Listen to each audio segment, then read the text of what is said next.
Coming up on Jamaica Magazine today, unveiling a monument honoring Jamaica's fallen COVID-19 healthcare workers and exploring the latest developments in national security projects. We'll also recap major announcements from the national budget. It all happens in the next 30 minutes. I am Adrian Atkinson. Welcome. So, Bonnie, you renew your road license yet? Babes, the road have me away. I can't even find time, but you know money for me. Because see, I shall out them money the back for late fee and record fee when you sit down make your road license expire upon you. Well, transport authority so we can apply online. And that me I got to know. Operators of public passenger vehicles and commercial carriers, renew your road license before April 1 and avoid late penalty. A message from the Transport Authority.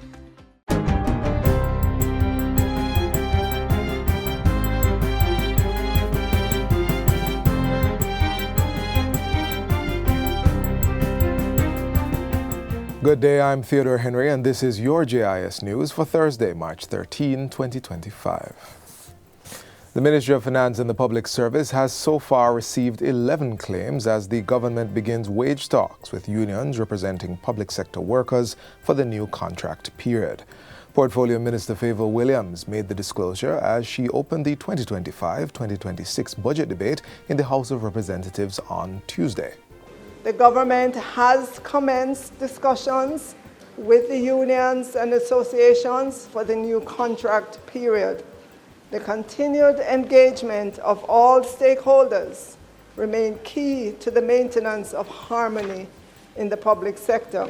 The government has allocated $495.8 billion to cover the compensation of government employees in the new fiscal year. It includes new rates of pay for medical consultants, dental surgeons, parish court judges and probation aftercare officers, back pay for medical consultants and parish court judges, an allocation to support the employment of agricultural wardens, $1 billion to support continuation of the Jamaica National Service Corps, and a compensation contingency provision of $33 billion to meet the cost of public sector wage settlement, including a provision of $3 billion to support the filling of vacant technical positions in regional health authorities. Meanwhile, the finance minister is seeking to assure the public that sufficient fiscal restraints are in place without the need for a cap on public sector wages. She points out that the previous wage cap of 9% of GDP was ineffective and problematic. Truth be told, Madam Speaker, the history is that the target was met only once, and the cap was criticized for stifling public sector reforms and contributing to attrition in critical services like healthcare and education. But I don't want Jamaicans to believe that there are no controls on the budget. The major controls we have on the budget is the fiscal balance rule and the debt ratio. The fiscal balance rule is also a strong guardrail for the financial affairs of this country. Debt to GDP is targeted to reach 60% or less by the 2027-2028 fiscal year, and Minister Williams says the current fiscal rules are robust enough to prevent unsustainable spending. She asserts that the current round of wage negotiations will prioritize greater efficiency and performance-based pay for the public sector. Also coming out of Parliament, the government expects to pass microinsurance legislation in the new fiscal year to enhance financial inclusion for low-income households. Microinsurance offers coverage to low-income individuals for injury, illness, death, and a range of lower-valued possessions or assets. It's an easier access to insurance as these products come with considerably smaller premiums to pay. Finance Minister Favour Williams says Jamaicans can expect to see these products by the 2026-2027 fiscal year. I believe that this will significantly improve financial inclusion once it comes into effect, and that our commitment when it comes into effect is to assess how we can help every path family access microinsurance to build financial resilience so that these vulnerable families can manage the financial impact of unexpected events such as illness, a death, loss of income, or natural disaster. She reiterates that expert assessments suggest premiums could be highly affordable under the proposed policy. One player in the insurance industry who is looking forward to seeing the legislation come into being estimates that it is possible to offer a microinsurance policy with a premium of $250 per month. Not $2,500, but $250 Jamaican dollars per month for a $500,000 benefit. That is worth it, Madam Speaker, to assist the most vulnerable to build resilience. Government will be establishing the country's first ever freshwater fish agro-park in Mitchelltown, Clarendon, to drive the growth of this industry. Fisheries Minister Floyd Green made the announcement during a recent meeting of the Standing Finance Committee of Parliament. He explained that the freshwater agro-park will offer infrastructure for rent similar to other agro-parks to support individuals in their farming operations. We're seeing a clear resurgence of our freshwater fish, especially since COVID-19. The demand for freshwater fish, especially tilapia, has really gone through the roof, and we're looking to facilitate that. How we're doing that is to expand our hatchery. He says the ministry is also focused on revitalizing the export of tilapia and will be investing $574 million to increase the production of advanced fry. We now produce about 1 million advanced fry per year. We are investing $574 million to move that capacity from 1 million a year to 5 million per year. So we will be able to get a lot more entrepreneurs into that freshwater fisheries space. The administrative wing at the Cornwall Regional Hospital is now complete and furnished for occupancy. Health and Wellness Minister Dr. Christopher Tufton gave the update as he addressed last week's meeting of the Standing Finance Committee that was reviewing the budget for the new fiscal year. Nicely furnished, really looking good, and is reflective of the new facility that's going to be in place. Minister Tufton says the phased reoccupation of the main building at Cornwall Regional will start hopefully within the next week or two. So that's the area which is considered the nerve of the facility.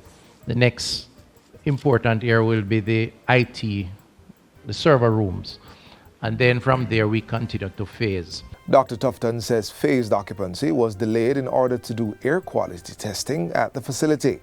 The health minister says he's since been advised that the air quality is good and the phased occupancy is expected to continue during the course of this year into early next year. Full occupancy is expected long before the date that was posted out of an abundance of caution.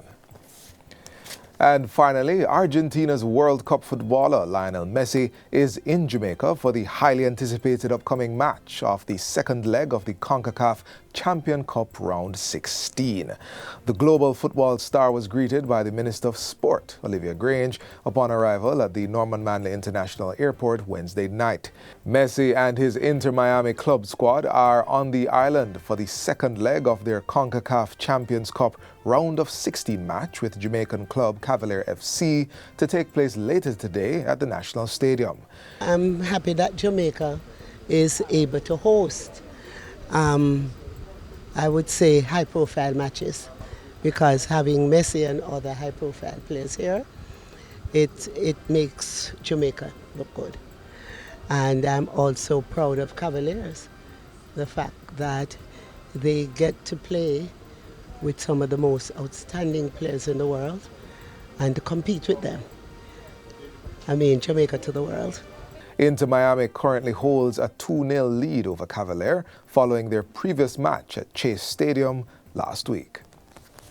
And that's it for JIS News Today. I'm Theodore Henry. Thanks for watching.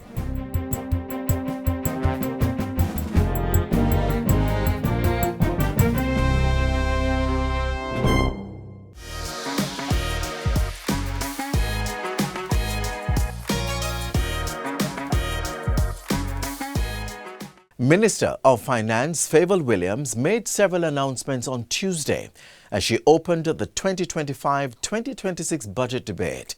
In case you missed it, here's a recap of some of the high points. for fiscal year 2025-26. We come to the people of Jamaica with a balanced budget and no new taxes.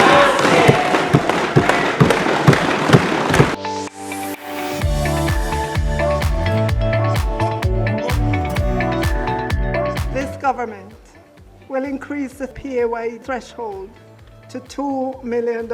And so we'll increase the threshold in 3 tranches to 1.8, then 1.9, then 2 million over a 3-year period starting April 1, 2025. Doing it this way means our hardworking taxpayers don't have to guess and spell next year or the next year or the next year if the threshold is going to increase.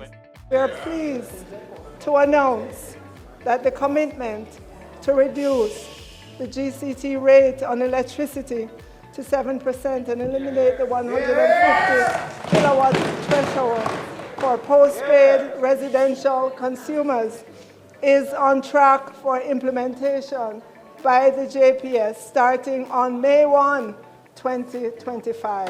Additionally, Madam Speaker, for those postpaid residential customers who consume 250 kilowatt hours or less, they will see a rebate of 7% and a 3% subsidy for a total of 10%.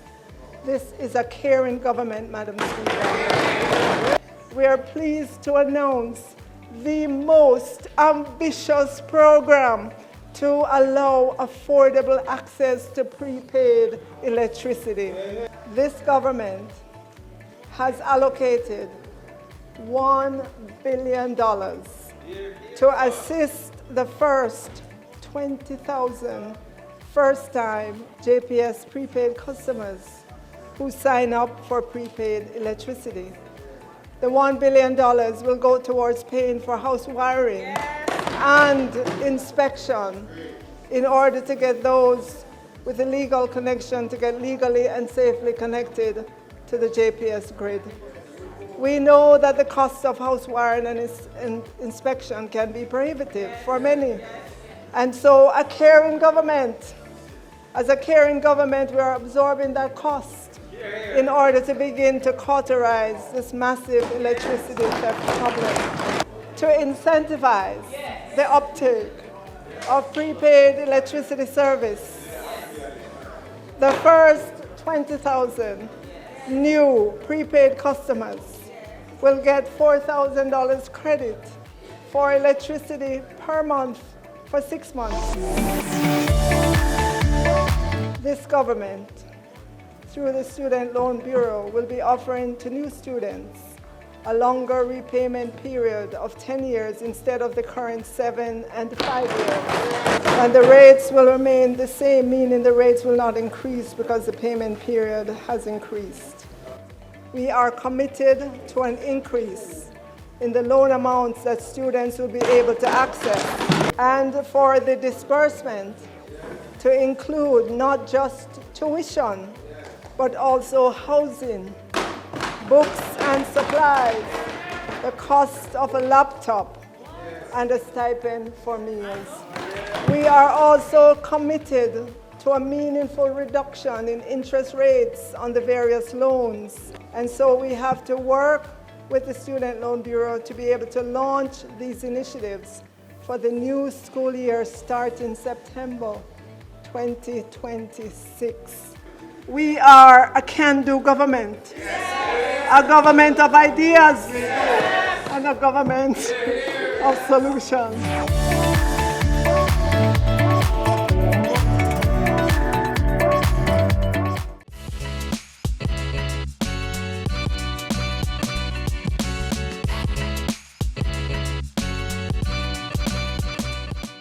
A monument of memory, a symbol of unwavering devotion. In the face of an unseen enemy, they gave their all. Up next, we unveil a tribute to Jamaica's fallen healthcare heroes. Their sacrifice, a testament to the enduring spirit of our nation. In nights we pray, with no proof, no one else could hear. In our hearts a hope for song, we we barely understood. No, we are not afraid, although we know there's much to fear. We've been moving mountains long before we know we could. We gather today to remember and to honor with deepest thanks the commitment and sacrifice of the healthcare workers we lost to COVID-19. This monument, a structure made of concrete and of steel, stands as an enduring symbol of their dedication, but also of their bravery in service to the people of Jamaica. These men and women, our healthcare heroes, all put their lives on the line, pushing through the fear and through the uncertainty to preserve health and to save the lives of others. Each name etched on gold plates and mounted on porcelain tiles represents a life of service. These were doctors, nurses, male attendants, patient care assistants, mental health officers, cooks, midwives, cashiers, all healthcare workers who put service above self and who made the ultimate sacrifice.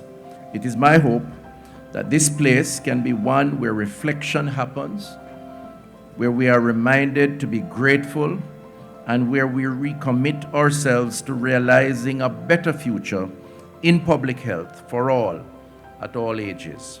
Further, and perhaps most importantly, I trust that it can be a place where the heroes we lost are always remembered and their sacrifices always honored.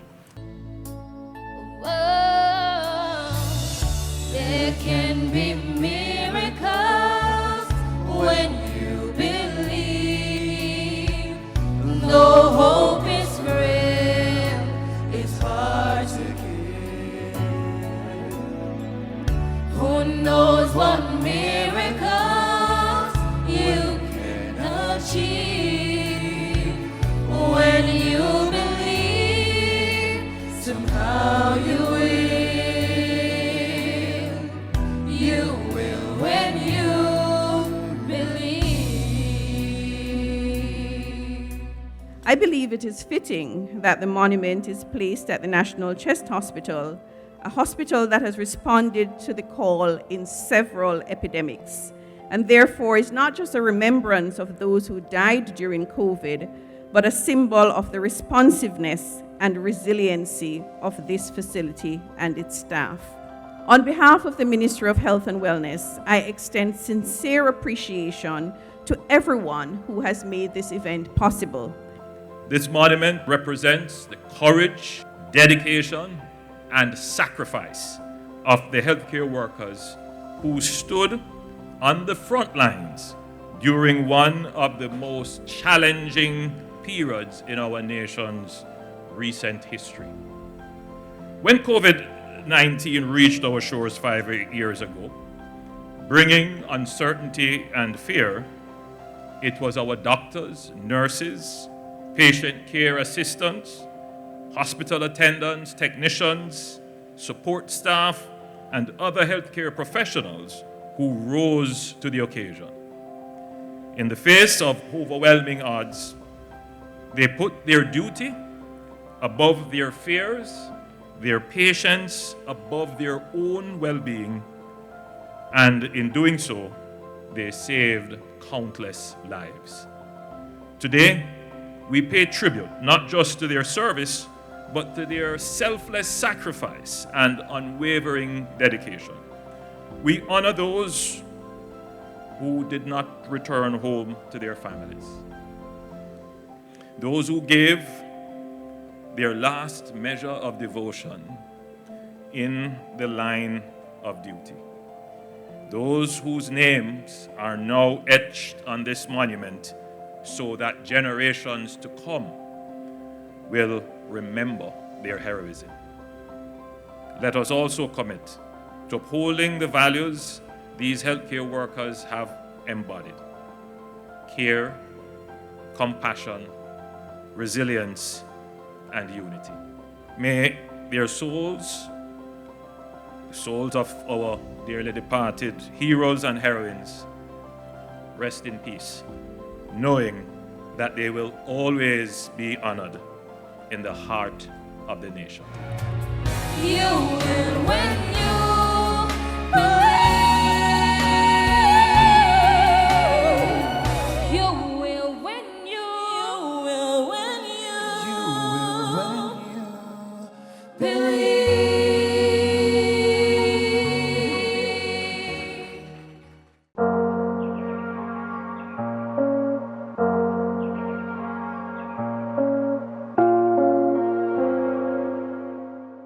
One of the things we need to remember is that there are many persons out there in our family, community, wider society who may be having challenges, and that these persons sometimes need to be heard, sometimes need to be helped, sometimes need to be hugged, right? And the best we can do to promote mental wellness in our community is just to be there for people, to be able to hear them, to be able to hug them, to be able to help them, you know? And let's all be our brother's keeper and make this place a better place and a place that is conducive to good mental health and mental wellness.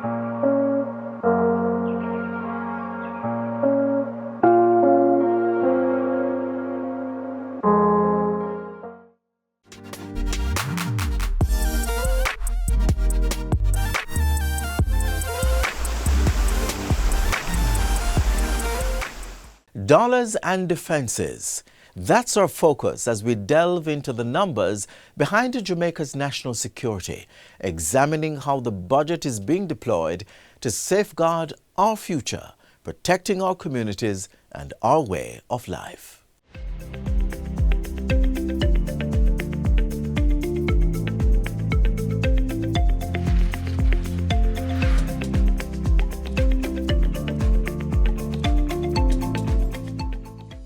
To maintain law and order and protect Jamaica from internal and external threats, the government is investing approximately $156.7 billion into national security for the 2025-2026 financial year. From the combined budget, $154.86 billion will go to the recurrent expenses and $1.83 billion to capital projects. The finishing touches will be added to the forensic pathology autopsy suite in the new fiscal year, with $85 million earmarked to outfit the facility with equipment and for goods and services. Construction was completed in 2024, and the opening is scheduled for June 2025. When commissioned into operation, the unit will increase the forensic capacity of the Jamaica Constabulary Force (JCF) and reduce the backlog of criminal and other cases. When this autopsy suite is finished, will be one of the finest forensic institutes in the Western Hemisphere and provide the best quality service that we can give. The ministry will also be spending $1 billion on the Westmoreland Police Divisional Headquarters. Ground was broken for the facility in March 2024, and work is expected to reach 50% during the fiscal year, with completion set for March 2027. The new headquarters will further integrate state-of-the-art security technologies in alignment with e-policing initiatives.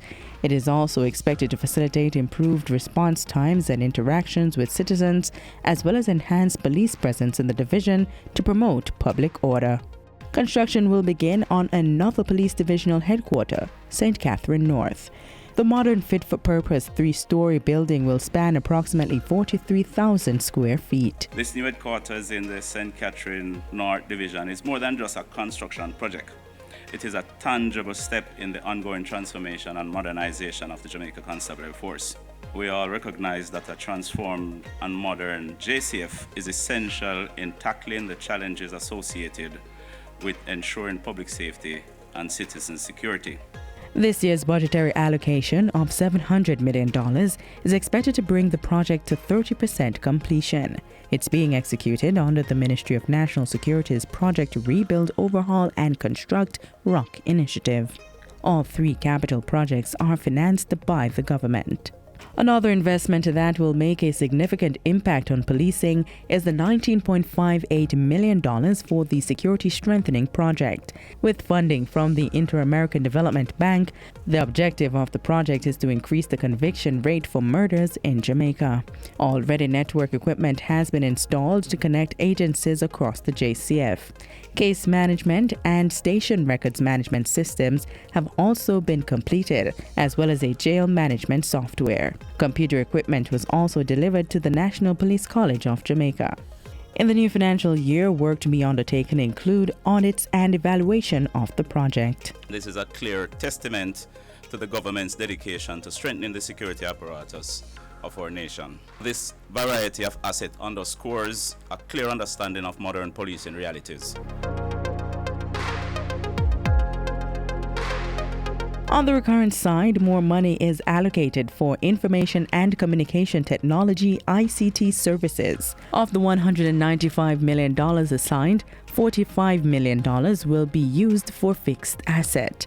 Meanwhile, to support the implementation of the Citizen Security Plan, $103.2 million is assigned. This is an increase of $9 million over the last financial year. A budget is also in place to see the general maintenance and minor repair of police stations island-wide. $290 million is allocated. A further allocation of $3.16 billion is made to manage the JCF's fleet of vehicles and $2.88 billion for the management of its stores and armory. We do not take this investment lightly. We are committed to ensuring the effective management, maintenance, and utilization of these assets. When it comes to strategic policing, enforcement of road traffic safety, and crime management, the government intends to spend a combined $57.17 billion. And this is an investment in our operational readiness. It is an investment in ensuring that our police officers are equipped with the right tools to serve, protect, and reassure the people in Jamaica. Border security is of equal priority for the ministry. $2.76 billion will be used to manage the flow of passengers, vessels, and crafts, as well as the granting of visas and extension of stay. This will be done through the Passport, Immigration, and Citizenship Agency. It is important that we maintain the security watch. The Institute of Forensic Science and Legal Medicine will spend close to $60 million in fixed assets to support its daily operations. And for laboratory services such as ballistic and DNA testing, $24.9 million will go towards fixed assets. An increase of $684 million has pushed the Department of Correctional Services DCS budget to $14.29 billion. A huge chunk, $12.58 billion, will cover operations of the adult and juvenile correctional facilities and probation services. By strategically allocating resources to cutting-edge technology, impenetrable border defenses, transformative inmate rehabilitation programs, and resilient infrastructure, the government is laying the groundwork for a safer, more secure nation.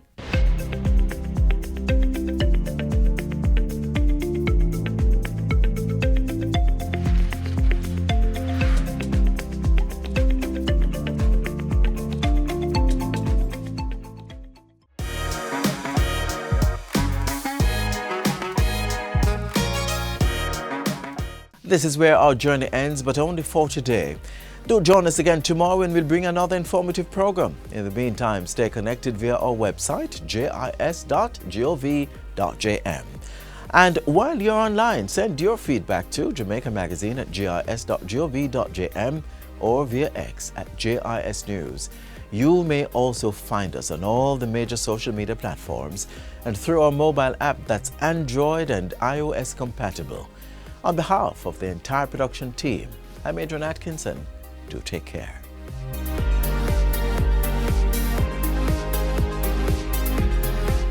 This has been a production of the Jamaica Information Service, the voice of Jamaica.